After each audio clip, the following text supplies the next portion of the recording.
Wanfudu asinga wange emisinde. Kisoboka kitya? Tuula nkutereka ejjinja. Awo olwatuuka ng'oddamu nti abooluganda ng'otulabira.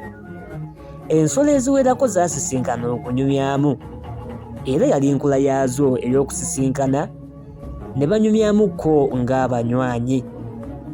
Omulundi guno gwe twogerako, okuwakana kwatandika mpola mpola nga kulinga okusaagirira wakati wa Wakayima bwe yagamba Wango nti Wanfudu amusinga okudduka. Ate nno mwattu ne Wanfudu naye nakkaatiriza nti nze siwenyuka bitooke bye bigwa. Munywanyi we Wakayima bye yali ayogera munnange yayongera okukikakasa nti tebyali byakusaaga, era n'asoomooleza ddala Wango nti bw'aba musajja akkirize wateekebwewo empaka baggwe eggeyaŋŋano. Wampisi naye yayingira mangu mu nkaayana zino, era ye yadda ku ludda lwa Wango. Wampisi yagamba bw'ati nti Wanfudu bw'awangula empaka nze ŋŋenda kuva ku kulya ennyama. Ensolo zonna ezaaliwo zaakyamuukirira, era olunaku lw'empaka olw'emisinde ne lutegekebwa akakiiko akateesiteesi nno akaali kakulemberwa Wampologoma, era kyalangirirwa nti Wakayima ye yali ow'okuba kalabaalaba wa Wanfudu, ate Wampisi ye n'alondebwa okubeera owa Wango. Munnange nkubuulira ki? Ng'olunaku olulagaanye e Bulambale lutuuke, Wakayima yayitirako ewa Wampisi ne yeefuula mbu alina eddagala eriyamba omuddusi okuwenyuka ng'akaweewo lye yali anoonya era nga likyamubuze. Wampisi bwe yawulira kino n'assaayo nnyo omwoyo. Wakayima bwe yamubuulira nti ensolo bw'eri amaduudu ng'egenda okudduka mu mpaka tewali ayinza kugiwangula, bw'era naye kye kyali kimunoonyesa amaduudu agende agawe Wanfudu. Wabula bwe yali tannasiibula yeegayirira nnyo Wampisi ng'amukomekkereza obutamuyita kulitalaba ate naye addire amaduudu agawe Wango.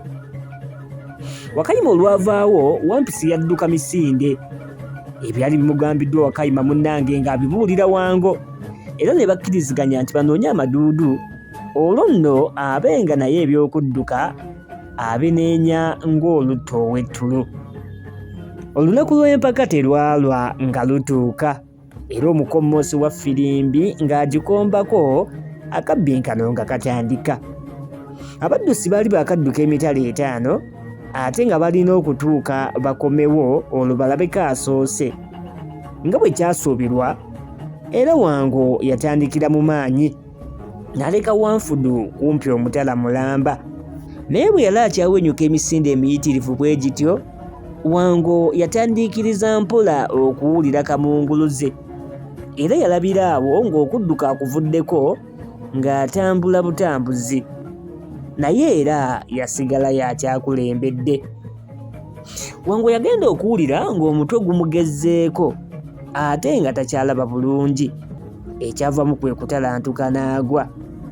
Ng'agudde ate yeerabira kye yaliko, bw'atyo n'addamu tulo kwebaka. Oluvannyuma ennyo munnange waliwo omusajja eyali ayitawo n'alaba Wango ng'afuluuta, kwe kumusika mpola n'amuzza ku bbali nga nno bw'amunenya okukeera okutamiira. Wango ng'ali mu tulo, Wanfudu yamuyitako, era yadde bambi yali talina byadduka nnyo, yasobola okumusooka ku kaguwa.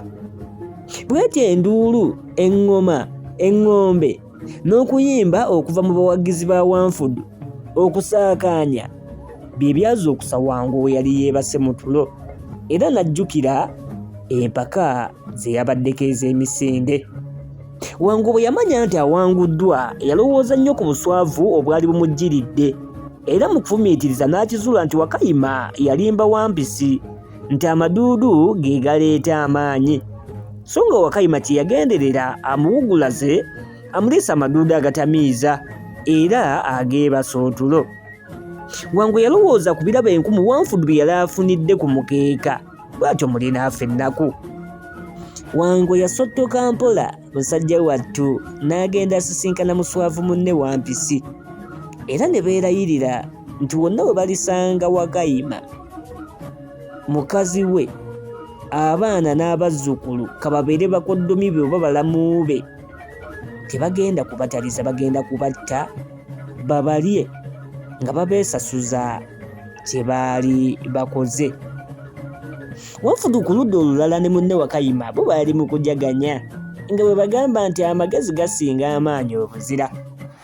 Kale nze ekyali kintutte zaali empaka za misinde, era bwe zaggwa nali sikyalina kye nkolaawo. Nakwata bukwasi mu Ddemeezi nga neeyuna budde. Awo nno we nalabira.